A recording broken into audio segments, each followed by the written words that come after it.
Hey guys, we are going to start looking at the book of Nehemiah, and I want to particularly take a few weeks to talk about what it means to be a person of depth, meaning, and influence. And I use those words really distinctly because it's easy to say, what does it mean to be a leader? And I think that when we hear the title leader, we immediately count ourselves in or out. If we think we're a leader type, we've always been the one who's run for student government and has been the captain of our sports teams and has been told that we're a leader, then we immediately gear in.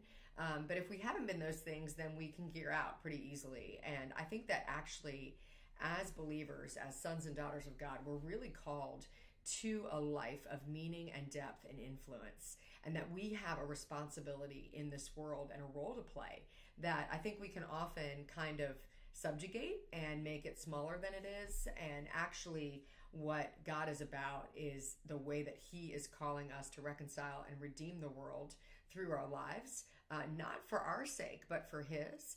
And not for our own fame, but really for His. And we can miss that if we think, oh, I'm either a leader or I'm not. So I'm going to use different words. I want to say, do you want to be a person of depth? Do you want to be a person of meaning? And do you want to be a person of influence? Do you want your life to really matter? So we're going to look at Nehemiah through that lens. And I want to encourage you to read through this book as we do these short devotions and just kind of, I'm going to just give some commentary as we go along. So read a chapter as we go, maybe a chapter or two, and I'll point to some different highlights. So let's get started with just a little bit of an intro of what's happening here. So the book of Nehemiah is set in a time where Jews are exiled throughout the land. They're not all gathered together. They're not in one place. And they've been through a lot. But they also are still God's chosen people. And He's made some things clear about them. He's made some things clear about the life that they're to have. And we're going to enter into this narrative with a guy named Nehemiah. And we're going to see what happens when he finds out about his people. He knows some things to be true. And it doesn't mean, it's not particularly about Judaism that we're talking about right now, although the context of this is that. What we're talking about is realizing that something is not how it should be. That may come to you through something that you see in the news, a book that you read, an experience that you have. As you go through your life, what do you do when you come to something that is not as it should be?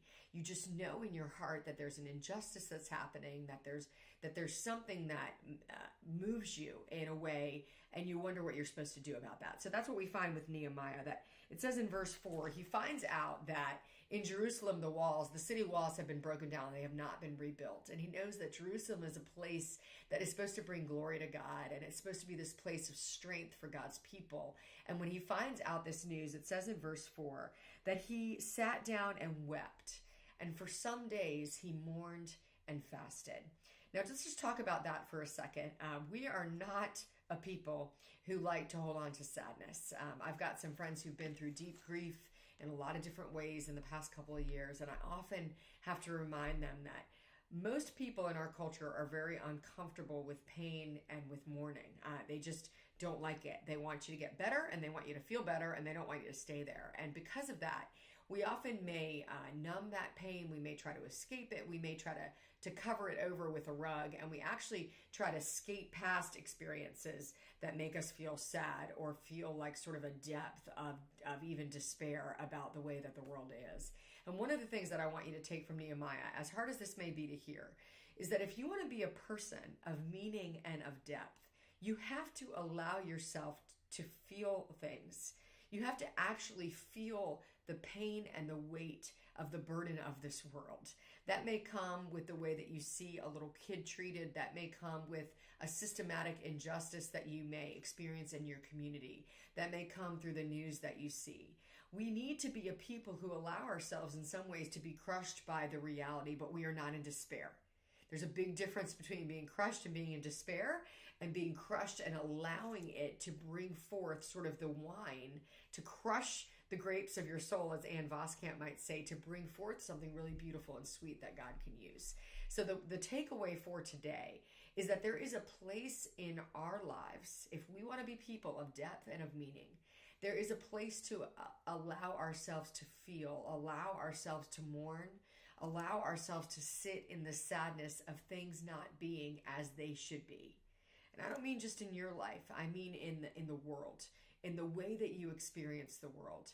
What would happen if instead of just trying to skate through those things, if you saw something that moved you on the news or in your community or in your kid's school or whatever that may be, to actually allow yourself to feel those feelings and to bring those feelings in prayer to God, to say, God, this is not how it should be. And I'm going to allow myself to mourn and to feel what is not what should be before I move on to the next thing. If I'm going to be a person of depth, I'm going to be a person who allows myself to feel those things and brings those things to God. And what I mean by bring to God is actually just to bring those things in prayer, in your journaling, in a prayer to say, God, I feel these feelings. I'm going to name these feelings.